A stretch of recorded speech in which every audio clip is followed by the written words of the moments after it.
Rome didn't fall in a day, but its currency died in a decade. And today, the US dollar has repeated a signal, the same signal Rome gave. In 476 AD, that's not history repeating, that's history rhyming. With lethal precision, every great empire, from Rome to Spain to Great Britain, they didn't fall by invasion. They collapsed from within, not by enemy armies, but by internal financial rot. And here's the disturbing truth.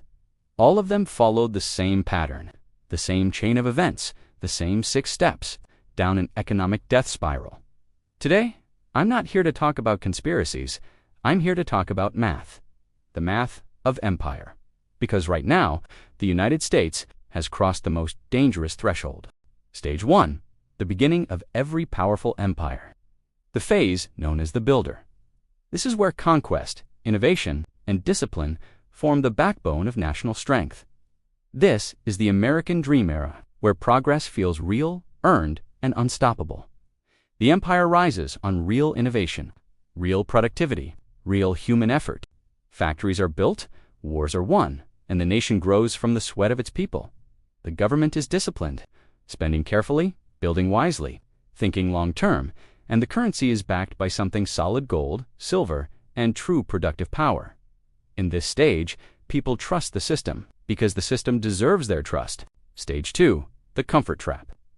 The moment an empire becomes the biggest in the world, power brings comfort. And comfort brings laziness, the slow poison of every great nation. The empire begins exporting its currency, sending dollars overseas instead of innovation.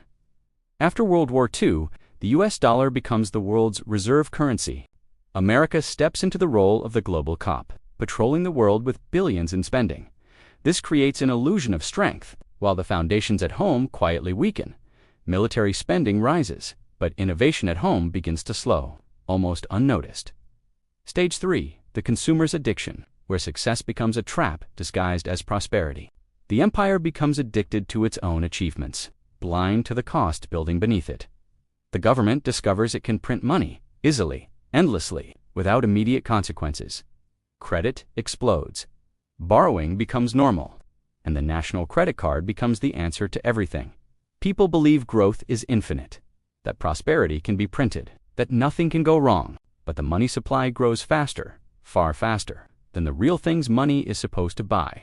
And this imbalance, this quiet distortion, marks the beginning of a dangerous shift. Stage 4, the debt break. The promise broken.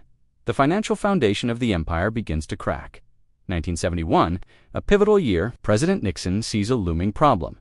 The US is running out of gold, and foreign governments begin demanding payment. Nixon makes the fatal move. He severs the dollar's last link to gold. The dollar becomes 100% fiat, no longer backed by gold. Only trust. Spain did this. Rome did this.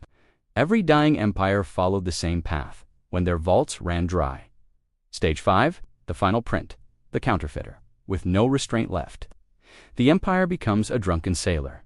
At the printing press, every crisis. The 2008 crash, the 2020 pandemic, receives the same answer. Print more.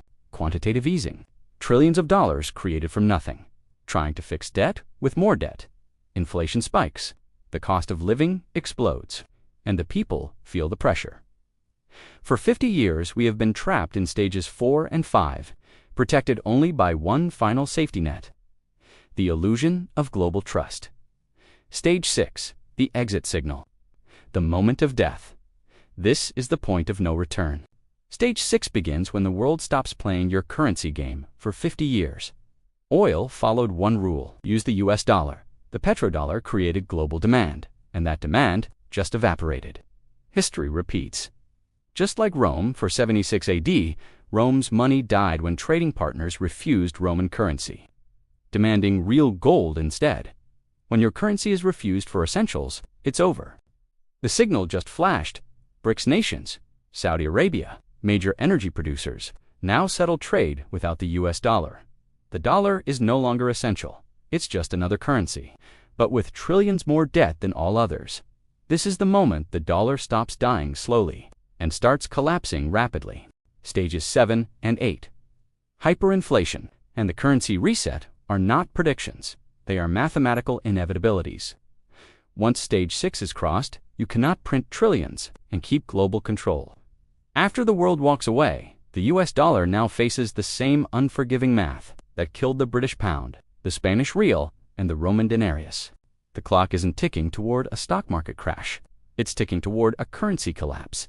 Most people will lose everything because they hold assets designed to die. Paper dollars, low-yield bonds, savings accounts, all built on disappearing value. But every collapse in history is also the greatest wealth transfer moment ever recorded. Old money knows this. The Rothschilds know this. The Rockefellers know this. They do not fear stage 6. They prepare for it. In my last video, I promised you the exact portfolio playbook the elites used to survive the reset and profit from it. Now you know the problem, you know the cycle, and you know the signal has flashed. The next step is knowing what to buy. The video link is in the comment.